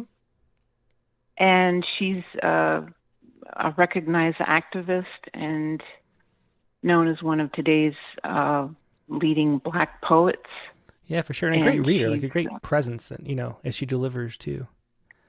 she's terrific. Yeah, she is. She's written several children's books too, so that's why it kind of caught my attention. And this particular poem, Ego Tripping, is included in one of her children's books named Ego Tripping and Other Poems for Young People. Oh, I didn't realize that. So here's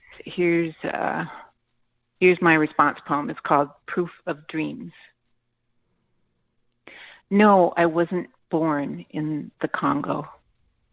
My home is a golden valley, but I sprang from Congo rain. Yes, I am an elder soul. Yes, I heard your echo. I answered you with goldenrod waves, weaved in sweetgrass shaken down in fallow fields. Yes, I am a genius. I am the teacher of reason and sorcery, winding the world's clock to unbegun.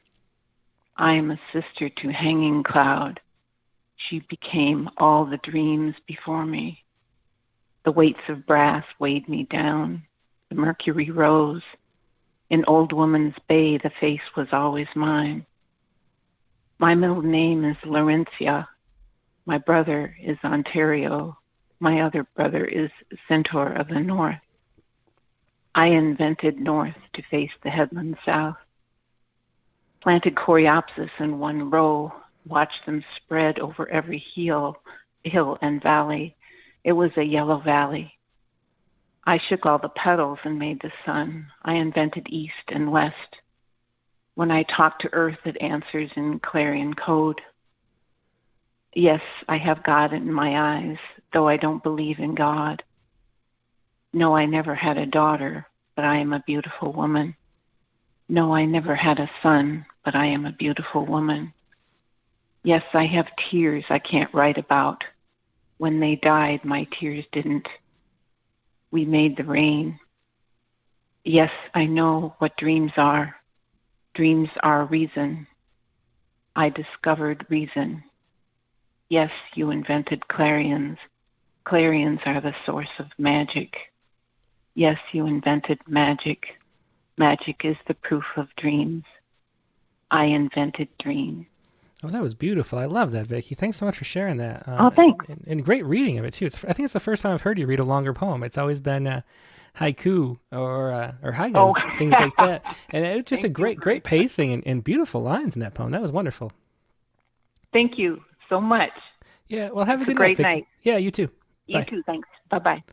Okay, now we'll try, let's see. So Julian Matthews and Joseph Cecchini are still, it says they're active. Let me try to run through them again really quick and see if either we can answer. We're going for Julian Matthews first.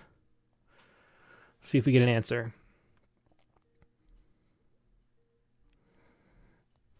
Ah, here he comes. I think. Julian, hey. Hi. Good to see you. Thanks so much for joining in. This is the first time. Yeah. So what do you have to share for us today?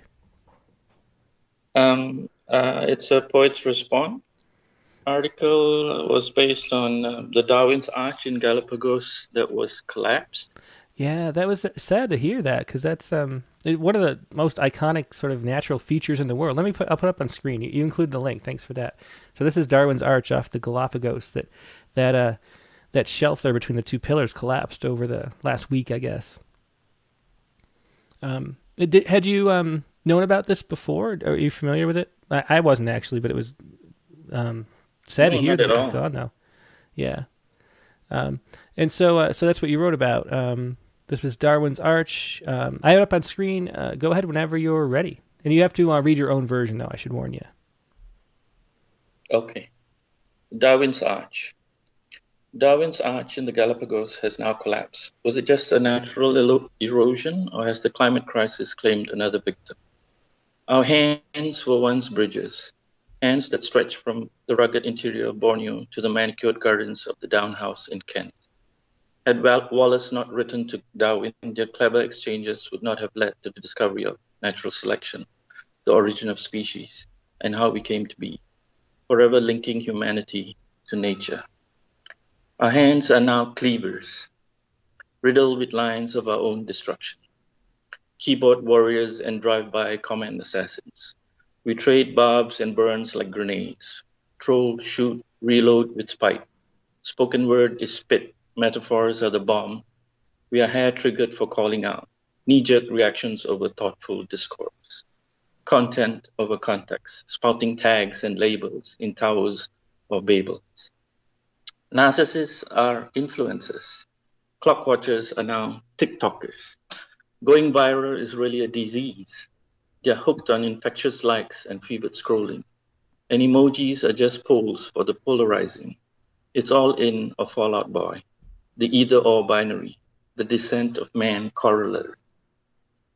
Opposable thumbs once evolved to grasp tools, now they swipe right or swipe left as Tinder fuel for armchair outrages and victimhood stages. If a click is all you need to feel empowered, then a dick or a clit that is serviceable is all one needs to be laser-sighted as targetable. The online climate isn't changing, it's in crisis. And yes, our house is burning. We are turning back in time, tweet by nasty tweet, letting the flames spread from room to chat room, until all that's left are bashes of ashes and roasts for the compost file. The flamethrowers are devolving into carbon copies of our sapient cannibalistic murderous origins. After the crime scene is yellow tape, do not cross. Their fingers should be dusted for hashtags. Fighting fire with fire is futile. Gunshot residue is never neutral. The selfish gene really is selfish, but even the blind watchmaker knows when to call it quits and walk away. Watch this space. Another YouTuber has a meltdown over a screen cap takedown. If the survival of the fittest in all its full, it's the survival of the fittest in all its full glory, as another arch enemy breaks off and sinks beneath the weight. Oh, excellent poem. A surprising turn, and I could not agree more. That was Darwin's Arch by Julian Matthews. Thanks so much for sharing that, Julian. Where are you calling from? I forgot to ask. I'm from Malaysia.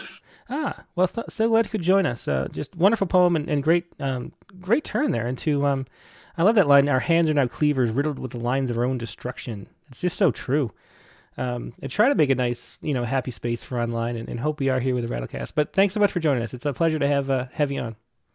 Thank you, Tim. Yep, have a good night. Hope to see you again soon. You too. Julian Matthews with Darwin's Arch. And let me show you that I was looking earlier this week, I think maybe when he and some other people submitted the poem, if there's a picture of it actually collapsed, and there wasn't at the time, but I just noticed as I was scrolling by that this image, this is how it was, but down here there's a tweet with an actual picture of the arch is gone, and so that's what's left of it. It just collapsed. So that was Darwin's Arches by Julian Matthews.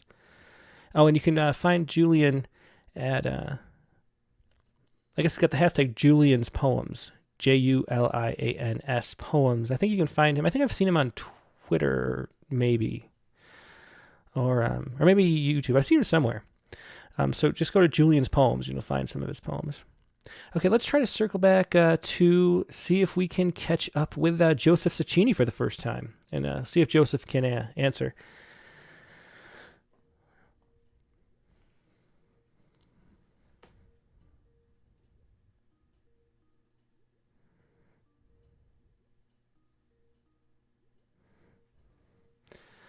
Okay, well, Joseph's still not picking. Oh, How's it going, Tim? Oh, I think I just hung up on him now. Are you there? Tim? Oh, you're still here. Okay. How you doing? Yeah, good. You answered right as I was giving up and hanging up. So glad to have you on. I don't know if you want to come in on video. You would have to click the camera button if you want to, but you don't have to. Up here you come too. Okay. Okay, is that good? Yeah, we're good. So we see you and hear you. And where are you calling from? I'm calling from Western Pennsylvania. Ah, cool. Well, I'm so glad you could join in. I love first-time callers. It's always really fun to get new people on. So what do you have to share with us this week? Okay, today I am sharing, it's not a prompt poem, but I am sharing it's probably my 10th or 12th poem. I just started writing about less than a year ago. This one I wrote, I was watching a friend watch baseball, because I don't really watch baseball myself, but I was just in awe of these, they call them ball girls, but they're actually women. Okay, let's just be real here. They're all over 18. I'm fairly certain. They call them ball girls, so that's what I'm going to go with. But I was just in admiration of them. And at the same time, I just had a feeling there's a poem in here somewhere, but I didn't know what it was. When I started writing it, all of a sudden, something just hit me. I had this really strong, empathetic response. Long story short, this is basically me trying to call out something that I was in awe at first, but then I started to feel these kind of sexist undertones throughout the whole thing. And I just wanted to try to call out basically in this poem. And at the same time, I wanted to celebrate what these women actually are. Yeah, and so for anybody who doesn't watch baseball, the ball girls are people down each line. They get the foul balls because there's a lot of foul balls that go past first base, and they're fielding balls like the Major League Baseball players are, like hit off the bat and catch them before they get in the stands. Way fewer reasons than the actual players have to do. Exactly, for like minimum wage or free tickets. Yep. Exactly. And before they had just last a couple of years, they put up netting. But I don't know if you watched baseball at all before that, but before netting, they were like saving people's lives because, people be like eating a hot dog with a ball coming, they'd, catch it right in front of them. So, well, here we go. Here's to the ball women. Go ahead whenever you're ready. Okay. Here's to the ball girl. Ball woman? Let me into those statistics that you know, but never get to talk about with drunken, pissing, nacho-flavored men. All middle around the belt loops, but somehow still no cushion. Even ones just off the dugout who remind you of your father when he smiles, though not at you, but at that line drive quick catch that you made but didn't make you. I won't understand a word. I don't watch baseball, but I don't turn it off when I see you squatting on a 5-gallon bucket, holding human shield position while the boys are off to play. My friend, who watches baseball, told me that you know to get up on a pop fly by watching all the outfielders' attitudes. They know a doomed trajectory when they see one, but not as well as you. You keep one eye on the ball and the other on the stargazers, catching falling balls and how they spit and always run away without looking any smaller to you. You know a doomed trajectory when you see one. The kind that shatters noses if you miss them, just a little late. And all the kids are watching, so you put your nose between them and that zip line fast pitch going wild until you stop it in your mitt and give it to the kid behind you like a gift it wasn't meant to be. Because you know statistics, and because you know that time is a trajectory, sometimes you have one shot to change that arc at the beginning, before it spirals downwards. You give us the space to see a doomed trajectory before we know it's coming. Yeah, cool poem. Thanks for sharing that. Yeah, that was Here's to the Ball Girl, Ball Women. Yeah. I always love a good baseball poem. as a baseball fan and player, I appreciate it. That was J.D. Am I saying it right? Sacchini? You're closer than most people. It's Sashini. Sashini. Okay. Yeah, J.D. Sashini. Good to join you, and hope you call in again soon. I will. Thank you very much, Tim. Yep. Take care. You too. Yeah, J.D. Sashini. Sorry. Okay, let us go to Nivedita Karthik. Hopefully we can. I should have got to her earlier, so she can get to work. Let's see. It's not too late though.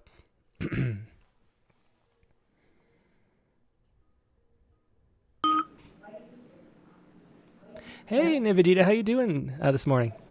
Hey, Tim, I'm doing great, thank you. How about you? Great. Let me ask you, I didn't ask the last couple of times, how are things with the pandemic now? Are they starting to wind down in your area, or is it still rough? It's not as bad as it was then, but it is winding down. In other places, it is rising, but at least my apartment complex now is sort of slowing down, so it's better here. But I think the cases are what they always were and will be. So the cases are still going on in India. The cases are still high. But I think the treatment is also going good, and fingers crossed everything just slows down. We've apparently hit the peak of the second wave, so things are supposed to start slowing down from here. Yeah, well, that's good to hear. I hope so, and I'm really glad that your immediate area is at least better. A little Much better than it was the past couple of weeks. Yeah, well, that's great to hear. So what did you want to share tonight? In line with what Brent and Caitlin said, most of the poems are on insects. Like, I was really surprised. This was the first random generator article that I got, and it was list of spiders in Texas, and I was like, it was nothing except a list of binomial names of about 20 different spiders. I've put the link to the article at the end of the poem, though. Okay. Yeah, I'll pull it up so we can see. Oh, look at all these spiders.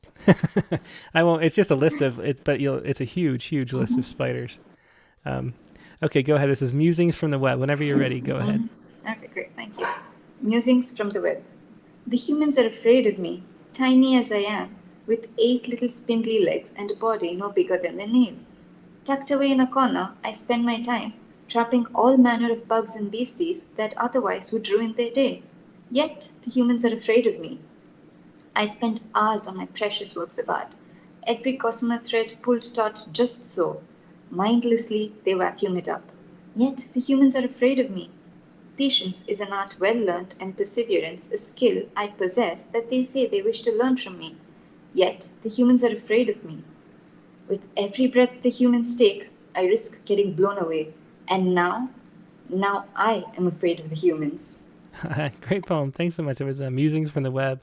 Nivedita, hope you have a good rest of your day, and thanks for calling in as always. Thank you, Tim. It's lovely talking to you too, as always. Have a good evening. You too. Bye. Thank you. Bye-bye. It's Nivedita Karthik with Musings from the Web.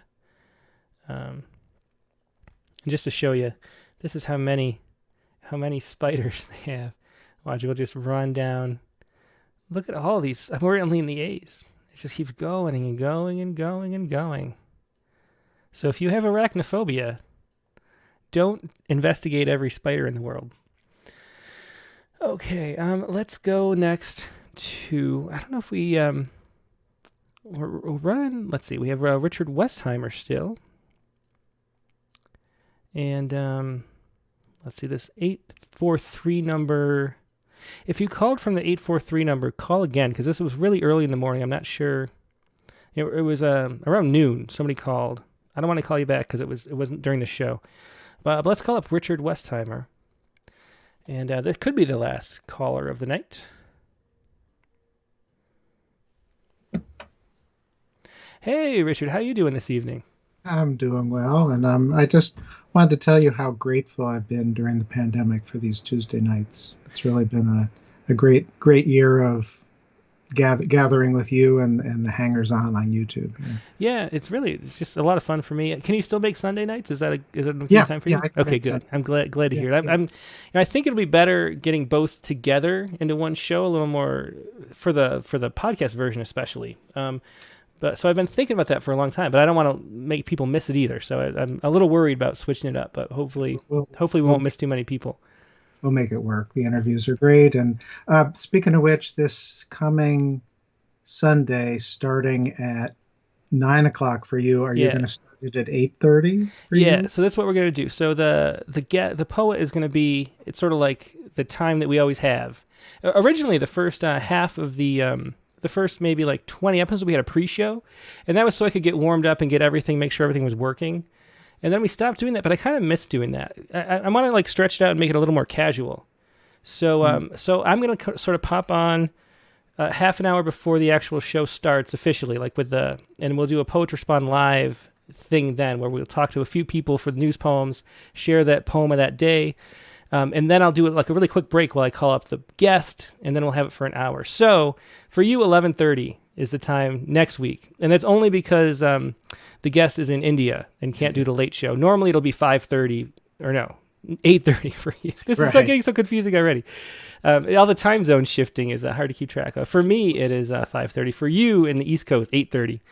That'll be when it really starts, and then we can. And then we don't have to feel rushed either, because I feel like we're always rushing up at the deadline, or a lot of episodes are rushing up, and I'm trying to squeeze everybody in if I can, and we'll just sort of stretch it out and take our time a little bit more. So that'll be good. Well, we appreciate you taking one for the team and getting up a half hour early this coming. Yeah, well, hopefully. Well, we do have another poet, Wynn Cooper, asked if he could have a morning show for complicated reasons, but Wynn Cooper is going to be on at that time too, at the end of June.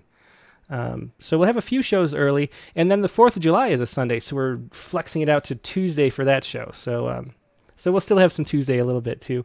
And then at the end of the summer, maybe we'll switch it back to the old way. It depends how everybody likes it, but I'm going to try it out. The other thing it does is it allows me to take some road trip vacations, which we haven't done in a long time. I was thinking you are committed. Yeah. Sunday, Tuesday, Friday. Exactly. So we have one trip out to Oregon, and I'm flying back in Saturday night so I can get to Sunday, and other stuff. We're going to do short trips and things. So it'll sort of free up the week a little bit more. We'll see how the audience, how the viewership reacts to having it combined. Hopefully it'll be better. But if not, we might switch it back in the fall. Anyway, okay. Glad we can talk about it. One other point of order is that you shared a link today on your Facebook page from the Rattle, and it was not shareable. Oh, yeah? Huh. Yeah, so that you don't have the sharing settings on the share. Really? That is weird, because other people did share it. Facebook is really not being friendly. No. And I mean, and that just for everybody watching at home, I did share it on my personal page just because it was Michael Mark's poem of the day today that we posted. And the reach was like nothing. There was, after 2 hours, it was 67 people out of the 25,000 followers we have. And now 12 hours later, I think it was up to like 200. And that's the reach it got. And just even with a few years ago, with half as many followers, we had 10 times the reach on every post. And they're just trying to make money off advertising, which is frustrating. So if you're on social media, none of the social media platforms care about poetry at all or art whatsoever. And so if you want to see that, you sort of have to work at getting it in your feeds and sharing it and clicking the like button here. So if you're watching this video, click like and go to the Rattle's Facebook page or YouTube page or Twitter page or wherever you do social media and make sure you find and click our stuff, because even reaching a lot of people and people being engaged with our posts, it isn't enough to overcome their algorithms, because people want stories to be agitated about. I feel that's kind of the number one thing that's shared on Facebook and YouTube and Twitter and, well, not YouTube, but you know what I mean. Yeah. So anyway, thanks for bringing that up, Richard, too. So this is a good wrap we're having here about multiple things that are worth talking about. But let's get back to your poem. So what did you have for us this week? So I did a poem on the Wikipedia thing, but this morning there was a news article about. There was something on the news about it, so I'm going to read it for Poets Respond. Oh, okay. You don't get to see it tonight. Okay, we'll keep it. So I pulled up the palindrome poem from last week, which I haven't. Okay, cool. Well, here, I'll put it up for everybody, and go ahead whenever you're ready. It's up. Okay, and the epigraph, which I have at the top, and you'll see why, is this amazing line from Francis Bacon: "All colors will agree in the dark." Oh, I love that. I never heard that before. That's great. Yeah, it's if you go in and read the sort of origins of it, it's a little wild. So, all colors will agree in the dark, Francis Bacon. When sleep comes easy, all colors agree in the dark. And when the sun creeps up to the horizon and light peeks through our bedroom window, do you find that the hue of you, us lying next to each other, vibrates psychedelic, us together like oil paints smeared with fingertips? Or does it shine with new light, mine added to yours, before we move to our day?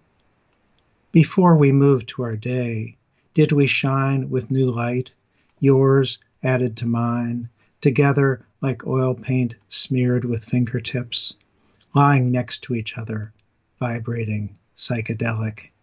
Did you find the hue of you as light peeked through our bedroom window, as the sun crept up to the horizon, recalled all our colors agreed in the dark, when sleep came easy? Oh, that was wonderful. I love the reverse poems were really fun to do, and that was a great example of it from, I think it was last week's prompt. And how was it writing it? Did you struggle? I had more trouble than I sort of thought I would, actually making the lines add up right. But when you do it right and every line works, it's a great form.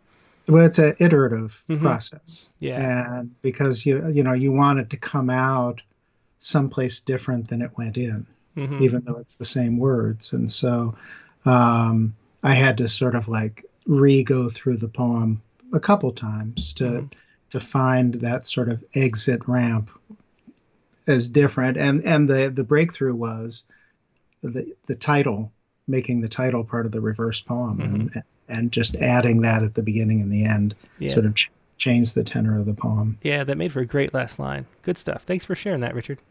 Thanks, Tim. Yep, good night. That was Richard Westheimer with When Sleep Comes Easy. And let me double check to make sure I'm not missing anybody.